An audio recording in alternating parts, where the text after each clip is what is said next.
Hello everyone, welcome to PE Academy. In this video we are going to be looking at indices.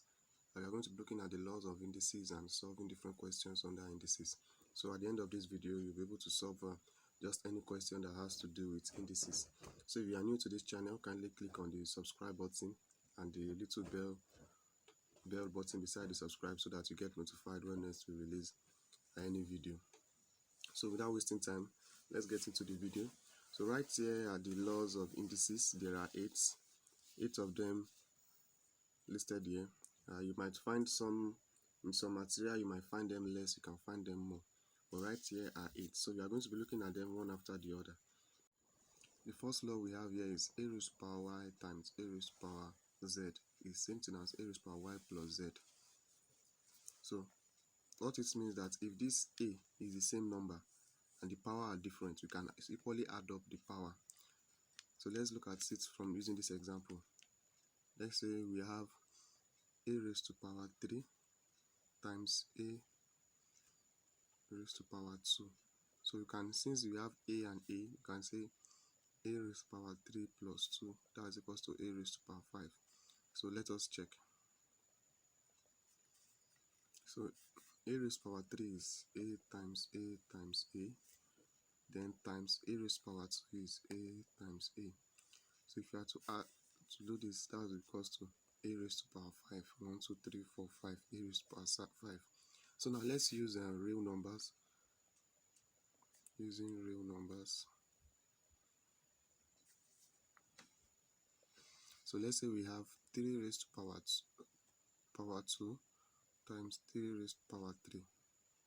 Now we can write this as, this is something as 3 raised to power 2 plus 3. That's giving us 3 raised to power 5. And which is equals to 243.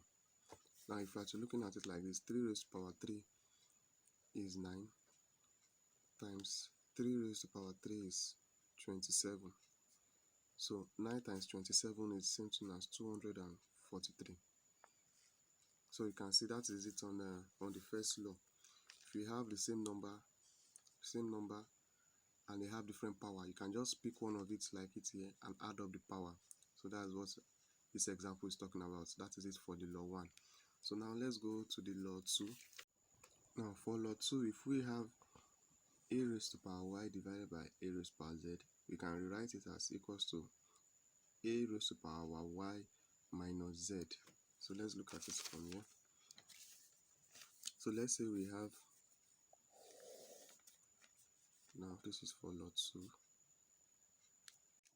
So let's say we have a raised to power 5 divided by a raised to power 2. So we can write this as a raised to power 5 minus 2, which is equals to a raised to power 3. So now let's use let's just check it to see if we are right.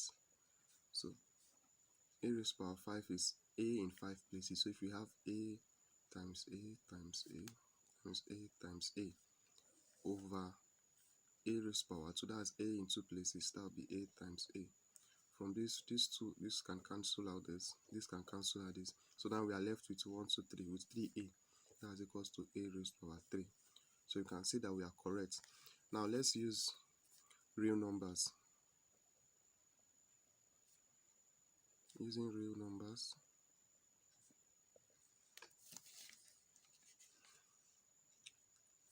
so let's 3 raised to power 5 divided by 3 raised to power 2. Since they are both the same number, 3, 3, we can write it as the same thing as 3 raised to power 5 minus 2, which is equals to 3 raised to power 3 raised to power 3. That's 27. So now let's check it.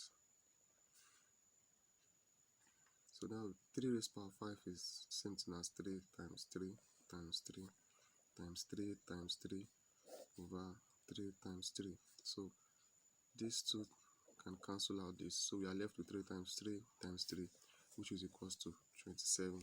So that is it for law 2. So law 2, so a raised to power y divided by a raised to power z is same thing as a raised to power y minus z, provided by this a is same numbers. So let's go to law 3. Law 3 is, if we have a raised to power y into brackets raised to power z is the same thing as a raised to power y times z. So what this means is this. So law 3,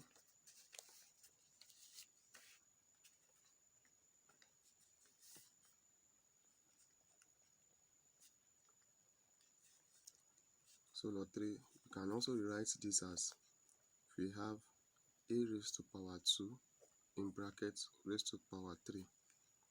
So it's the same thing as having a raised to power 2 times 3, which is equals to a raised to power 6. So what this, let's check if we are correct. Just to check, a raised to power 2 raised to power 3, that means a raised to power 2 in 3 places. That means a raised to power 2 times a raised to power 2 times a raised to power 2. Now this is what this means. A raised to power 2 raised to power 3. That's a raised to power 2 in 3 places. So if you are to open the bracket, we have a times a times a times a times a times a. So if we should open it, then we have a raised to power 6, because right now we're having 1, 2, 3, 4, 5, 6 a's. So let's solve it using real numbers.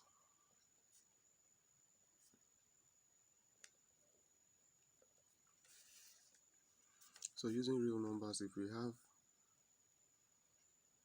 2 raised to power 2 into brackets raised to power 3. So what it will give us is 2 raised to power 2 times 3. That is equals to 2 raised to power 6, and that will give us 64. So that is it for law 3. So now let's go to law 4. Now law 4 is a over b into brackets raised to power y.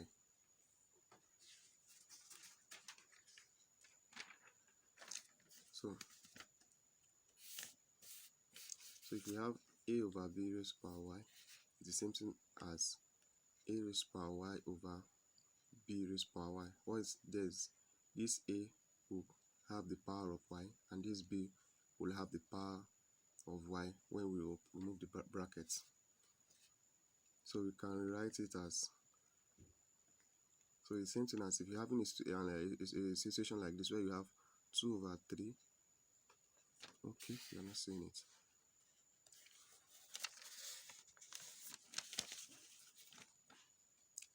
So this is law 5. So the same thing as having a situation where you have 2 over 3 raised to power 2. So you can rewrite this as 2 raised to power 2 over 3 raised to power 2. So if you have to simplify this, 2 raised to power 2 is 4, 3 raised to power 2 is 9. So another example is where you have 1 over 3 raised to power 3. So it's the same thing as having 1 raised to power 3 over 3 raised to power 3. So which is equals to 1 over 27. 3 raised to power 3 is 27. So that is it for law 5. So now let's go to law 6. Law 6 is, if you have a raised to power z over y, it's the same thing as having this y, the one at the denominator, outside the square root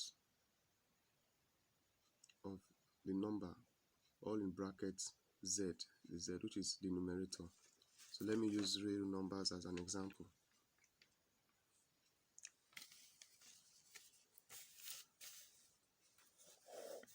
So law 6. So if you have, this is, so let's say let's use real numbers now. So if we have 8 raised to power, so 8 raised to power 2 over 3. So you can rewrite this as, since we have 3 here, as cube root of 8 all raised to power 2. Look at it here. Cube root of 8 raised to power 2. Let's compare it with log 6. So if you have to compare this with the law, you see that this the A here is the same thing as the 6. The Z here is the same thing as the 2, and the Y is the same thing as the 3, and the Y is equals to 3. So that's how you can rewrite it as cube root of 8 all raised to power 2. So if you are to simplify this further, we'll have cube root of 8 is 2, 2 raised to power 2, giving us 4. So let's look at another example using that log 6. So if you have 9 raised to power 1 over 2, so you can simply rewrite it as square root of 9 all raised to power 1. Square root of 9 raised to power 1. So if you have to simplify it, the square root of 9 is 3. That will be 3 raised to power 1. 3 raised to power 1 is the same thing as 3. So that is it for log 6. So let's go to log 7. Log 7 here says a raised to power 0 is equals to 1. And what it means is that any number raised to power 0 is equals to 1. So if you have whatever the number is, if it is 2 raised to power 0, it's same thing as 1. If it is 1000 raised to power 0, it is 1. This is log 7. So if it's whatever it is, once it is raised to power of 0, it is 1. So that is it for log 7. So for log 8, if you have log 8 here, it says a raised to power minus 1 is equals to 1 over a. What's this saying? That means if you have 3 raised to power minus 1, now you can rewrite it as 1 over 3 raised to power 1. The minus will no longer be there. So the minus